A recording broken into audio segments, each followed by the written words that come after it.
fourth edition of the DP World ILT20 got off to a spectacular start last night at the Dhabi International Cricket Stadium.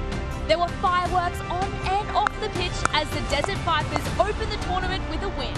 Tonight, it's the turn of the Sharjah Warriors and the Abu Dhabi Knight Riders to get their campaigns underway at the Sharjah Cricket Stadium.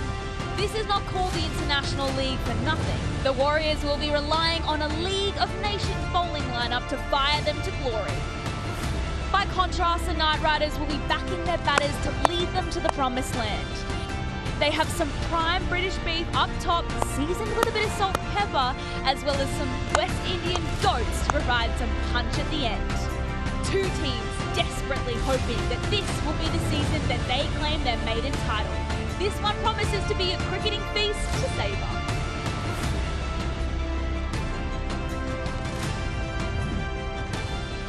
It's match 2 of season 4 of the DP World ILT20, where the world plays, and we're diving straight into a massive battle. Sharjah Warriors are defending their fortress against the Abu Dhabi Knight Riders. Hello everyone, welcome to Sharjah Stadium. It's going to be an absolute killer match. We're going to head to Wilco for the toss. Out here in the company, I have the company of Drishti Sharma, who is our toss representative all the way from Mumbai. From Australia, Simon Taufel, our match referee. Tim Southee, skipper of the Sharjah Warriors. And it's Sunil Narayan who's wearing the captaincy cap for the Abu Dhabi Knight Riders. The coin is with Tim, and give it a good old flick. Heads. Knight Riders have called a head, and it is a tail. So tail, Tim Southee has won the toss. Tim, what have you had a word with Sunil? What have you said you're going to do? We're going to have a bowl. What's the reason for that? I think we saw last year with a bit of dew around, and the results from last year's tournament where sides batting second had a slight advantage. You got close last year, didn't you? And I know you told me last year at the toss and post-match you enjoyed the job of captaincy, and you've got a couple of big guns to reinforce your team this year. How tough has it been to get them all together? Yeah, it was very enjoyable last year. Loved the tournament and enjoyed my time here with Sharjah, and a few new faces this year, which is exciting, and I think all round pretty well balanced side. And a little bit different this year, you've got to play the 2 UAE players and an associate player. How does that change your strategy? Yeah, it is. It's exciting. It's a great opportunity for those guys to have a crack, and yeah, we've got some great talent throughout the squad. So yeah, like every side, it's about managing the best lineup for each game on different surfaces. So you're going to have a ball first. Are we going to see Tim Southee turning the arm over first with a new ball? I hope so. All right, Tim. Thanks very much indeed. Thanks, Wilco. Let's have a word with Sunil Narayan. Well, Sunil, I didn't think that I'd be speaking to you. I thought my microphone would be 10 feet in the air with Jason Holder. What's happened? Because he's the new captain this season. What's happened to Jason? Yeah, he has a slight niggle. I think it's a long tournament. We have 3 games in about 6 days, so I think it's to take it easy and see what happens in the next game. Yeah, I mean, it was a tough season last year for the Knight Riders. You were on the receiving end. How have you come to this tournament? Are you refreshed? Yeah, definitely fresh. I think we have about 7 or 8 new guys in the squad, so hopefully they bring that energy and that vibe and that luck. But I think it's a new year. You can't do anything to change the past. You could only go with the future and go for it. Same thing as well. It's 2 UAE players and an associate player. How do you fit everything into the playing 11? I think we were lucky to get quality guys to fulfill that role. So hopefully they go out there, first game, get it cracking in game 1, and hopefully enjoy it. Great stuff, Sunil. Enjoy the game, and cheers. I hope Jason gets fit soon. Please. Thanks. Thanks very much. News from the toss is Sharjah Warriors have won the toss. That's Tim Southee, and they're going to have a bowl first. So on this... Okay, now let's just unpack that a little bit so we can go through that story about winning the toss and looking to have a bowl first. Now, I just want to have a look about the dimensions before we do go any further. It's a little bit of a smaller ground than we normally see at some places around the world. If I look down the ground, it's 72. If there's bowling coming to me from the Sharjah Academy end, it's 72 yards down the ground. If we go to either side, it's pretty even. It's 60, mid-60. and also mid-60s metres it is, by the way, so 72 metres, mid-60s either side, and the pockets towards the extra cover region and a deep mid-wicket, that's just over the 70-metre mark. So it's a good sized ground, but a little bit smaller than what you normally have. But one point about winning the toss and having a bowl first, and Tim talking about the dew, speaking of the ground staff, they think the dew's going to come in later than the game's finished. So they reckon about 11:30 the dew will come in tonight. So that's their experience the last couple of nights. Now this track's a bit different these days. It used to be more like this. It used to have no grass rolled in, if anything, and just really barren and cracked and very dry. This time it's looking very different. In the last couple of years they've left more grass on it. Waka Yuna's alongside me. Waka, you bowled on this sort of surface. This would be nice for you. Tell us about the surface.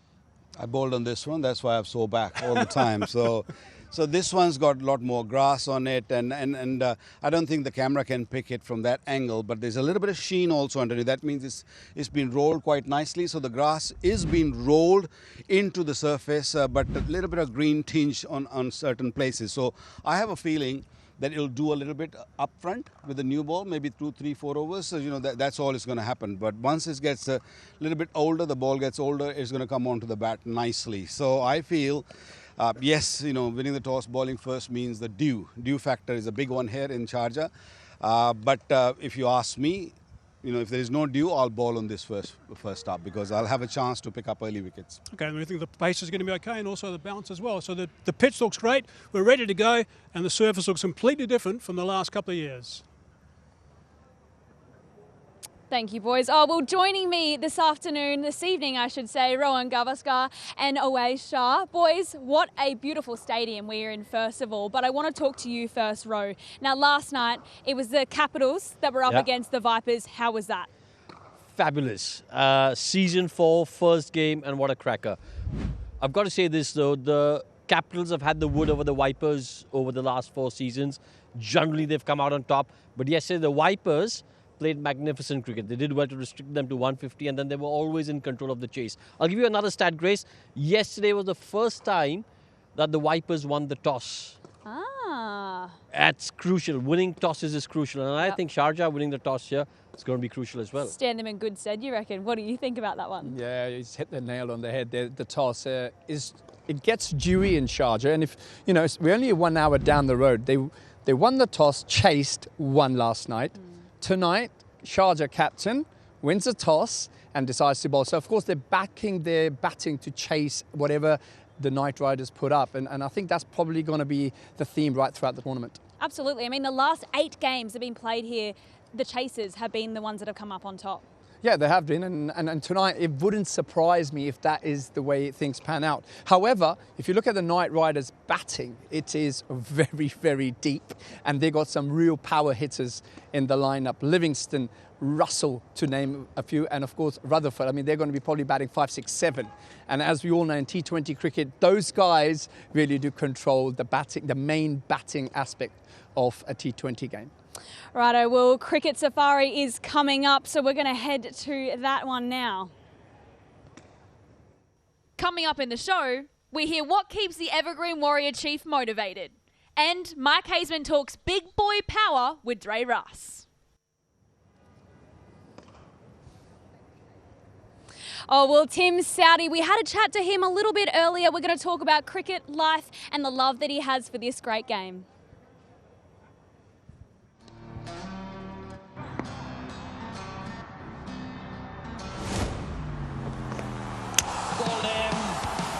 Southee gets the breakthrough.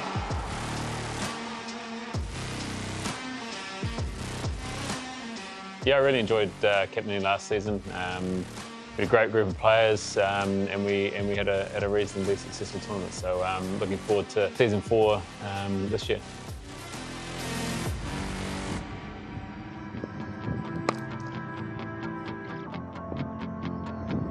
He's been exceptional. I think importantly, if you think of the phrase, everything rises and falls on leadership, I've certainly enjoyed the fact that we've managed to connect well and understand each other as captain and coach. It's been, I guess, a bit of a transition in the last 12 months from playing to coaching, and still very fortunate to be able to be doing both of them, having the best of both worlds in terms of still being able to play, but also being able to have some opportunities in the coaching world as well. So really enjoying that. When I retired, I was planning on having a little bit more time at home than what I've had over the last 12 months with a young family. But yeah, the opportunity to work with England presented itself, and still playing in tournaments as well means I'm still living out of a suitcase for a little bit longer. But yeah, it's something I'm used to. I've done it since for a long time, so you kind of get used to it. But it makes it a little bit harder when you've got a young family at home. To every time you leave, it's always gets that little bit harder. But yeah, it's how, I guess, what I know and what I've known for the last wee while. But yeah, it's certainly getting harder with a younger family. I really enjoyed the tournament last year. I think the standard of cricket's tremendous. The quality of overseas players, as well as the talent you see here from the local players, and I think that'll continue to grow with this tournament. So looking forward to season 4, and I'm sure it'll be an even better season than last year.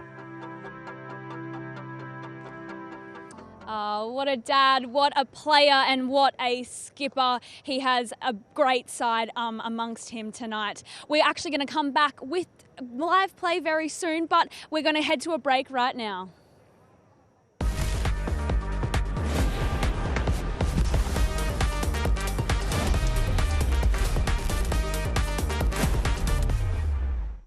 Welcome back, everyone. Just a reminder that Sharjah Warriors have won the toss and are going to have a bowl first, but we want to talk about the teams. Now, Ace is beside me. You're going to run through our Sharjah Warriors for this evening.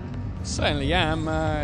If you just got to look at that top of the order, you've got Kola Kadmo, who's done very well at this part of the world, and of course Tim David. But the guy I really want to talk about is Kartik. Dinesh Kartik, a lot of international experience, IPL experience, and of course now part of the ILT20. People will be looking up to him to really take the responsibility and really keep together that batting unit and see if they can, of course tonight as they're chasing, see them home. And then secondly, I also want to talk about Siddiqui, the UAE seamer. If you're playing in Sharjah, generally teams will bowl first. However, if it doesn't go to plan, you need a strong bowling lineup to defend whatever is put up again in front of you. And Siddiqui, he's done very well, and of course he would know all the conditions in Sharjah. So I think a smart move by the Warriors to get him in the draft, and I do feel they look a very well balanced unit. Now, Ro, they're up against the Knight Riders this evening. How's their side panning out? Oh, lots of experience in the Knight Riders side. I mean, if you have a look at, obviously, Andre Russell, Sunil Narayan, they've been with the Knight Riders franchise for a fair number of years, whether it's the CPL, the IPL, or the ILT20.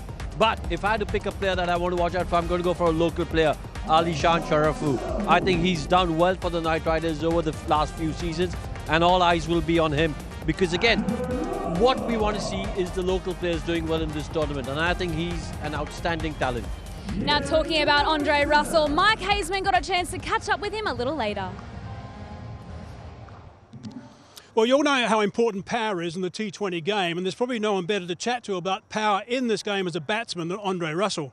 Andre, I want to go back to, I think it was 2015, 2016, where you had a bit of a light bulb moment when a conversation with Chris Gale. How did that come about, and what did he say to you? Actually, I was using